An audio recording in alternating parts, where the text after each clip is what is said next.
ભાગવત ભગવાન અને આંતરરાષ્ટ્રીય યુવા ભાગવતાચાર્ય પૂજ્ય જિજ્ઞેશ દાદા રાધે રાધેનું ભાવ પૂજન આ પરિવારના પરિવારજનો એ પરિવારના મોભી સાથે સંપન્ન કરશે તેવી વિનંતી છે. પ્રથમ હરોળમાં સ્થાન લેનારા સૌ મહેમાનોને વિનંતી કરીશ કે આપના પગરખાને યોગ્ય જગ્યાએ વિરામ આપશો. મારા જમણા હાથે પણ જે પગરખા દ્રશ્યમાન થાય છે એમને પણ ક્યાંય વ્યવસ્થિત રીતે, કારણ કે ત્યાં હું બેસવાનો છું, એક એ જાણકારી પણ આપી દઉં. એટલે હવે ભાગવત ભગવાન જ્યારે આપણા હવે આ મંડપ નથી, મંદિર છે, ત્યારે એ મંદિરની ગરિમા અને પવિત્રતા જળવાઈ રહે એટલે આપણે બધા જ સ્વયં એક શિસ્ત સાથે આપણા પગરખાને યોગ્ય રીતે યોગ્ય જગ્યાએ સ્થાન આપીશું. જામનગર વિશેની વાત કરીએ તો સૌરાષ્ટ્રનું છોટી કાશી આયુર્વેદિક યુનિવર્સિટીની એક વિશેષ ઉપલબ્ધિમાં પણ જામનગરનો ઉલ્લેખ કરી શકાય. અજય જાડેજા અને વર્તમાન સરકારના શિક્ષણ મંત્રી મહોદયા રીવાબા જાડેજાને યાદ કરવા પડે અને એટલે પણ જામનગરની વિશેષતા વર્ણવી શકાય. મારા પરમ સ્નેહી અને આપ સૌ જેમને જાણો છો એવા ગાંધીવાદી વિચારધારાના રક્તપત નિવારણનો એક મસીહા ડૉક્ટર કે.એમ. આચાર્યની કર્મભૂમિ, આમ અમારા અમરેલી જિલ્લાના, પણ એમની આ પદ્મભૂષણ કે પદ્મશ્રી સુધીની એમની આ સેવાઓને સત્કારાય એવા કે.એમ. આચાર્યની કર્મભૂમિ એમ પણ યાદ કરું. જ્યાં જતાં આપણને ભય લાગે પણ છતાં જવાનું નક્કી છે. એક દિવસ માનવ તરીકે અવતર્યા એટલે એ સ્થાને જવાનું નક્કી છે. એ દિવસે ભયાનક લાગે, રાત્રે પણ ભયાનક લાગે, આપણને જવાની ઈચ્છા પણ ન થાય. પણ જામનગરમાં અને હવે તો દરેક શહેરોમાં પણ જામનગરની એક વિશેષતા રહી કે જ્યાં જતાં ભય ન લાગે અને જઈએ ત્યારે આપણે ભાનમાં ન હોઈએ, પણ ભાનમાં જઈએ તોય ભય ન લાગે એવું અંતિમ સ્થાન પણ એ આ શહેરની એક વિશેષતા ધરાવતું. બ્રહ્મલીન પૂજ્ય મનલાલજી મહારાજ ગીતા વિદ્યાલયને પણ યાદ કરવા ઘટે. સતત શ્રી રામ જય રામ જય જય રામ અખંડ નામ સંકીર્તનનું એક સ્થાન એટલે પણ જામનગરને યાદ કરવું પડે.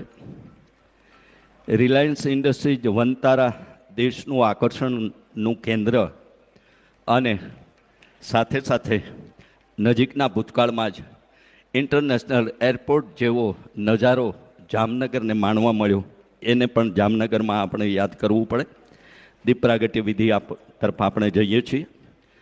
પૂજની અવધ કિશોરજી રામાયણ અને પૂજની દેવપ્રસાદ મહારાજ શ્રીને સૌપ્રથમ ભાગવત ભગવાનના વંદન પૂજન માટે અને એમના સત્કાર માટે હું સાથે સાથે જોડી દઉં કે એમનો સત્કાર પણ આપણે યજમાનો વતી પ્રભુદાસભાઈ વગેરેને વિનંતી કરીશ કે આપ બંને સંતોના સત્કાર પૂજન માટે પણ કથામંચ પર પધારશો અને એ વિધિ સંપન્ન થયા બાદ આપણે દીપ પ્રાગટ્ય વિધિથી આજના આ મંગલમય ઉત્સવનો પ્રારંભ કરવા જઈ રહ્યા છીએ. બાલકૃષ્ણભાઈને પણ વિનંતી કરીશ અને પ્રભાકરભાઈને પણ વિનંતી કરું કે બંને સંતોનો સમસ્ત કડવા પાટીદાર પરિવાર વતી પૂજન ભાવ એ બંને મહાનુભાવોના હસ્તે સંપન્ન થાય. આગળ વાત કરું તો અમરેલીનું જે કહેવું, સંત સુરા નિપજાવતી સોરઠ ધરાની ખાણ, આ નરબંકા નર નીપજે એના નમણા નર ને નાર, એવા મહાત્મા મૂળદાસ અમરેલીનું ગુરુપદ સ્વીકારનાર એમના શિષ્ય એટલે જામનગર રાજવીને પણ યાદ કરવા ઘટે. વ્યાસેન વ્યાસની ડ્રાયફ્રૂટ કચોરી પણ યાદ કરવી પડે છે, સાથે સાથે જૈન વિજયને પણ યાદ કરવા પડે. બાંધણી પણ બહેનોને ખાસ, હમણાં કંઈક આવ્યા હતા સમાચાર, મને બહુ યાદ નથી રહ્યા, પણ બહેનોનું પ્રિય વસ્ત્ર એવું બાંધણી માટેનું પણ એક પ્રખ્યાત નગર એટલે જામનગર. પરાપૂર્વે આપણા રાજવીઓએ તળાવોનું અને હવે એને રિવરફ્રન્ટના નામે આપણે આધુનિક સમયમાં એમને એક નવું રૂપ આપી રહ્યા છીએ એવું લાખોટા તળાવને પણ યાદ કરવું પડે. રાજવૈદ્ય ચંડુ ભટ્ટને પણ યાદ કરવા પડે.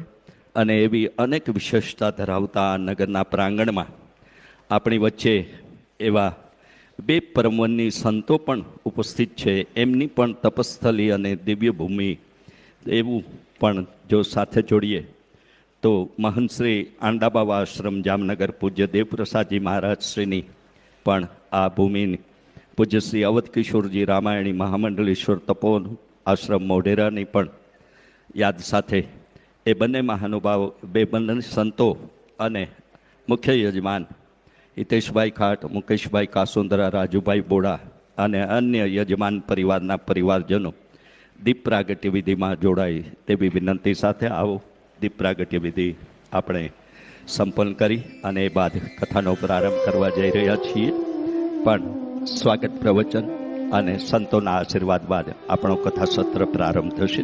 દીપ પ્રાગટ્ય વિધિ માટે પૂજનીય સંતો અને યજમાનોને, યજમાન પરિવારજનોને દીપ પ્રાગટ્ય માટે વિનંતી કરી. શુભમ કરો તું કલ્યાણમ, આરોગ્ય ધન સંપદા.